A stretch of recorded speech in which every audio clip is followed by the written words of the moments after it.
During the information gathering phase of a penetration test, you'll probably collect information about services running on different systems.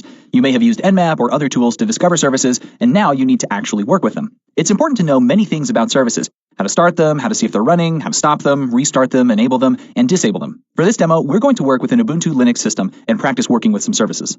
I'm already logged onto the system, and I'll start the terminal. I have a shortcut here, but you can also go here to show applications and then search for terminal in the search box.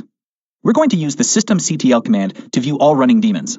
Services on Linux are usually run as daemons. A daemon is just a background process that isn't tied to a running shell or a terminal. Using the command systemctl list-units -type equals service, we get a list of running service daemons. The output is stopped at the page's end, meaning we have to scroll down with the arrow keys or press the spacebar to see the next page. I'll press the spacebar once and note the various running daemons. We have an SSH daemon waiting for incoming connections. Here, there's an FTP service. On this system, there's no reason to have FTP running, so let's see how we can stop it. I'll go ahead and clear my screen. To manage the services, I'm going to use the systemctl command again. Let's look at my FTP server. First, I want to see its status, so let's type sudo systemctl status vsftpd and press enter. It says it's enabled, but it's currently stopped. I'm going to use my up arrow to get to the last command, change it from status to start, and press enter. Now I'll arrow up until I see status and press enter again. I can see that it's running along with some statistics, such as how long it's been up. I can also see the process ID or PID right here. Let's clear the screen. Now I'm going to use my up arrow to go back to my last command. I'm going to backspace here and type in stop to stop the FTP service. I'll type clear to clean up the screen.